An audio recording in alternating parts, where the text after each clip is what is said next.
اب استغفار کا طریقہ کیا ہے؟ استغفار کا ایک طریقہ تو یہ ہے کہ پیارے نبی صلی اللہ علیہ وسلم نے جو مسنون طریقہ بتایا اس طریقے پہ استغفار ذکر میں شامل کیا جائے. جیسے استغفر اللہ سب سے مختصر استغفار، استغفار کا سب سے مختصر اور سب سے آسان طریقہ یہ ہے کہ بندہ یہ کہے استغفر اللہ استغفر اللہ استغفر اللہ. اور آپ جانتے ہیں اذکار جو اللہ تعالیٰ نے الگ الگ اوقات پہ بتائے، نماز کے بعد کے اذکار ہوں، صبح و شام کے اذکار ہوں، مختلف معاملات کے بعد کے اذکار، ان میں اللہ تعالیٰ نے یہ استغفار رکھا ہے استغفر اللہ. ایک تو اذکار میں جہاں جہاں استغفار آیا اس کا استغفار کریں، اور دوسرا یہ کہ اس سے ہٹ کر بھی آپ عمومی طور پر اسے اپنا ورد بنا لیں، اپنی عادت بنا لیں، اپنا معمول بنا لیں. آپ چلتے پھرتے اٹھتے بیٹھتے استغفر اللہ پڑھتے رہے. وہ دیکھیں اللہ کے نبی نے جو بات کہی، میں دن میں 70 مرتبہ استغفار کرتا ہوں.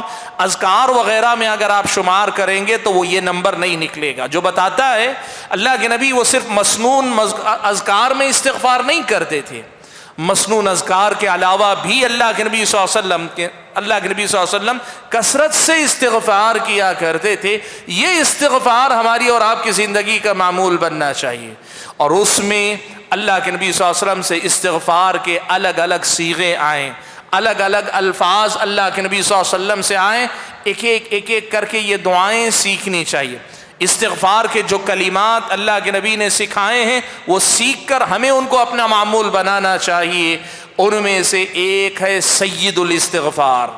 اللہ کے نبی صلی اللہ علیہ وسلم نے سید الاستغفار کا اور اس کی فضیلت یہ بیان کی کہ اس کے سارے گناہ معاف کر دیے جائیں گے، سارے گناہ معاف کر دیے جائیں گے. سمندر کے جھاگ کے برابر ہو، کتنے ہی گناہ بندے کے پاس کیوں نہ ہو، سارے گناہ معاف کر دیے جائیں گے. کیا ہے؟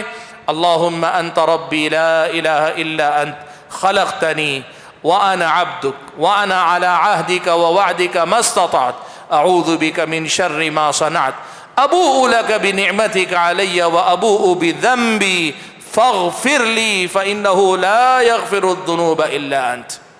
اگر آپ اس استغفار کی دعا کی کلمات پہ غور کریں نا، یہ جو سید الاستغفار، اس میں بندہ آ کے سرنڈر ہو جاتا ہے، اپنے آپ کو اللہ تعالیٰ کے سپرد کر دیتا ہے. خود کو، خود کے گناہوں کو، خود کی کمی کو، خود کی کوتاہی کو، سب کو لے کر آتا ہے اور آ کر اعتراف یہ کرتا ہے میں بھی آیا ہوں، میرے گناہ بھی ساتھ میں لایا ہوں. ابوء لک بنعمتک علی وابوء بذنبی، تیری نعمتوں تیرے احسانوں کا معترف بن کے آیا ہوں، اور ساتھ میں میری گستاخیاں، میری کوتاہیاں، میری جو بھی غلطیاں ان کا بھی معترف بن کے، اقراری بن کے.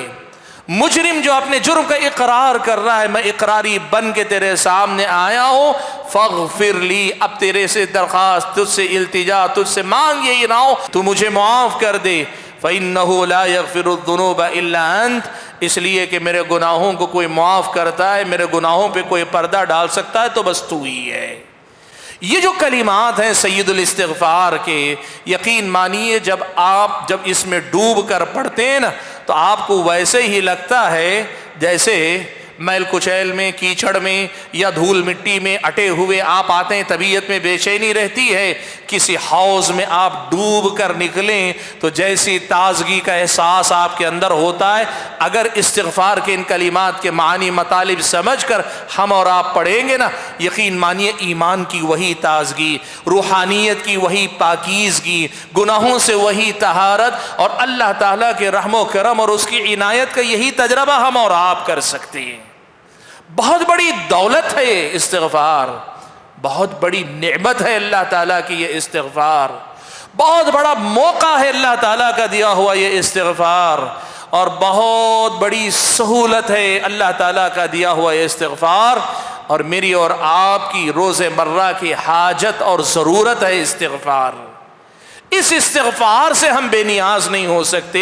اور اللہ معاف فرمائے مجھ کو اور آپ کو، اگر میری اور آپ کی زندگی میں استغفار ہے، دنیا کے انتہا درجے کے جو محروم لوگ ہیں، اللہ تعالیٰ کی طرف سے جو محروم لوگ ہیں، ان لوگوں میں ہم اور آپ ہیں. اگر ہم اور آپ کو اللہ تعالیٰ استغفار کی توفیق نہیں دے رہا ہے، اللہ کے بندو، اس استغفار کی دولت کو پہچانو، اس استغفار کی نعمت کو پہچانو، اس استغفار کی اہمیت کو پہچانو۔